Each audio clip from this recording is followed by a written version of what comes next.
Hello, everyone. Welcome to Online Seller UK podcast. My name is Prabhat, the founder of Online Seller UK. And we've been doing series of podcasts related to Amazon on selling online for the last few months, year. And today I've got Ferry with me. And we'll be talking about a very specific topic today. It's about regulations with regards to Amazon. And it can affect various products. And specifically, I came across that because I work with somebody who sell on Amazon and to sell jewelry. And there was a regulation in terms of reach. And when I spoke with Ferry before, so there may be other criteria around it. I personally don't know much about it. So hence, I invited Ferry to talk about it. So Ferry, welcome to our podcast. Thank you, Prabha. Thanks for having me again. Yeah, excellent. So Ferry, why don't you introduce yourself first, and then we can take it from there. Sure. Yeah. So my name is Ferry, founder of two companies. Meanwhile, first one is Instrktiv. With Instrktiv, we specialize in creating user-friendly and compliant documentation, such as user guides, technical documentation, and we support in the compliance process of products. And the second company is 24-hour AR, and with that company, we help businesses from outside the EU to make sure that they can legally sell on the European market. And then this quite new, actually. We founded a UK Limited this week, I mean, yeah. So we're offering the same authorized representative services for the UK market, meaning when companies from the US or from Europe want to sell products on the UK market, they need to have an authorized representative within the UK as well. So it's a similar regulation. And for that, we need to have foot on UK soil as well. So yeah, that's more or less the services that we provide.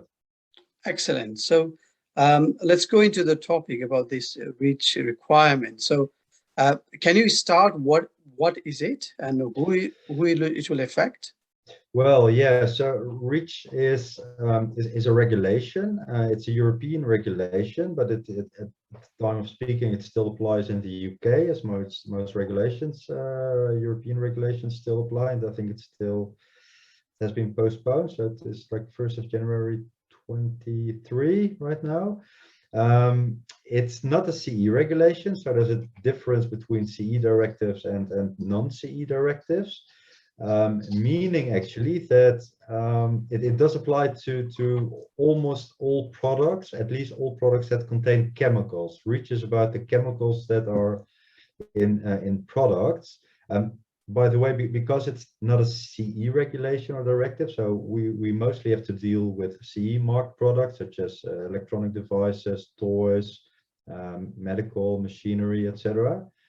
So we do know bits and pieces about REACH, not too detailed because there are really chemists that are experienced with how to deal with REACH. It's a very complex regulation, but it stands for, I think that's good to begin with. REACH stands for, so it's 4 capitals, I think, 5 capital letters: registration, evaluation, and authorization of chemicals. So that's the CH. So it requires that when substances, mixtures, or articles contain a certain amount of chemicals, that this chemical is being registered, being evaluated, or authorized. And I think it's really good to make this difference, because the substances and the mixtures are actually is what REACH is about. Articles are actually excluded from REACH, and with articles we mean physical products, and there are some exceptions, but REACH mainly focuses on substances and mixture. What's the difference? Well, a substance is, for example, alcohol, which is a chemical, and a mixture is whiskey, for example. And what REACH tries to regulate is when a certain substance or mixture is being imported, that it shall not be imported above a certain amount of 1 ton, so 1,000 kilogram. And if sometimes it's needed to import more of a certain chemical, then it needs to be registered. And I think the database is in the European database is in Helsinki, in Finland. But that it's about controlling, about managing the amount of chemicals that are being imported, either that's in the UK or in the EU. So that's one aspect. REACH also is a list of chemicals. So when they started to develop REACH back in the 70s, they asked the industry to send in like all chemicals that exist, and chemicals are every day, new chemicals are being invented. So it's an ongoing, it's a dynamic list. And so there is a list of all chemicals that exist, over 100,000, I think. And a part of that list contains the banned chemicals. And I think at the moment there are 45 banned chemicals that are not allowed or only allowed under certain circumstances within the UK or the EU. And then there's also a candidate list. So when it's being investigated whether a chemical should be banned or not. So I think those are the basics. One other thing that is important to mention is that there are some banned chemicals that can be on the list, but that does not necessarily mean that they can't be put in products. So even banned chemicals can be in there. I think there is a threshold of 0.1% that a certain banned chemical can be in a product. And for example, chromium-6, I think it is one of those banned chemicals. I think maybe you've heard it in the news a couple of years ago. So sometimes it's been found in paint for planes, something that I remember at least. But chromium-6 nowadays is also used for engines of electric cars, and it's absolutely, we need it in order to produce engines for electric cars. So you can't simply, well, it has an economic value, but meaning that, well, you need to put in it, but they want a registration procedure to allow companies to use it. So they know exactly in what products is it, etc. So that's more or less what REACH is doing. So it regulates the banned and the dangerous chemicals that are being used in products. Okay, so that's really good information. So as a seller on Amazon, then some of the people may be getting those notifications saying, look, your product has to be REACH compliant and needs to be tested and need to be produced a particular certificate and all that sort of thing. So what should a particular seller should do then?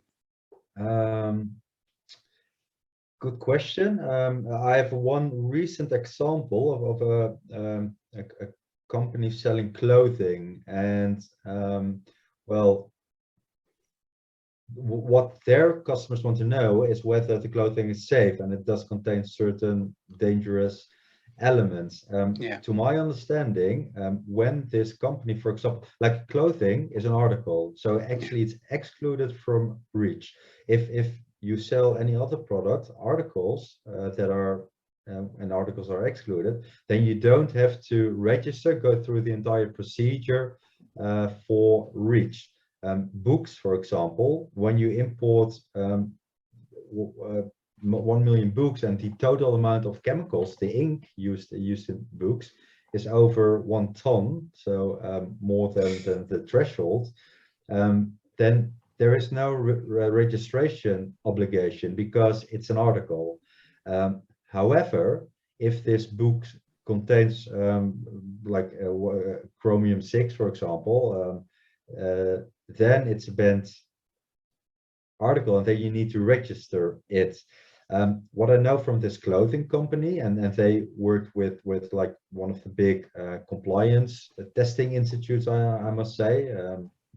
Not sure, can I mention their name? So I know yeah, of course, specialized. So that's Instrktiv. It's a international company, and well, we did we had some discussions with them, and they said, well, you know, the manufacturer of that product, in principle, so it can be in Asia, can be in the UK, the manufacturer should know what the recipe of the product is, or should know what the bill of materials is, what elements are in the product.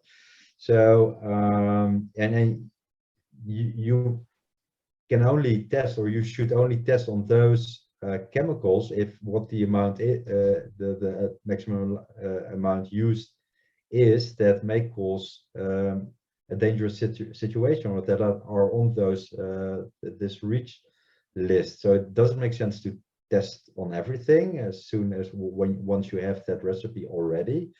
But when there's any doubt, yeah, then it may be a good idea to test if a certain article contains certain amounts of a banned chemical. Mm-hmm. Okay. And, yeah, the other thing is that we do hear every now and then that in the market, like buyers, so to say, request certain reports because they heard that it needs to comply with, so they want a report. But that's of course a practical and difficult situation, because you're not always required to prove everything.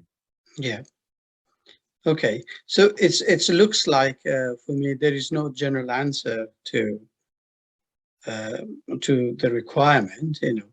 As you said, it could be the individual based on the product. So I think the best bit I would say for people who are listening to this podcast, if you've got those notifications from Amazon asking you to produce a certificate for the REACH requirement, it's best to just reach out to you and then discuss and move forward. I would be happy to have a look. As I said, so we mainly focus on CE marking products. I can have a look. I can contact any inquiries to Instrktiv, for example. We can have a look together. I do know that those companies specialize in REACH regulation, that they do have certain methods to make sure that you build a technical file that proves compliance without doing too much work which is not needed, such as testing on 211 chemicals. Yeah, you don't want to do that. Yeah. No. But quite interesting problem. So are you sure that Amazon currently is asking for REACH testing reports? Yeah, it is. I can only talk about the category I saw with jewelry.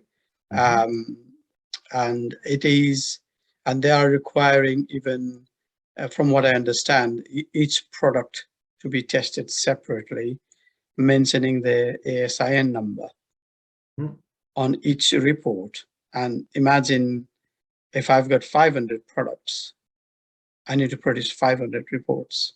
Yeah. So so we are obviously talking this publicly.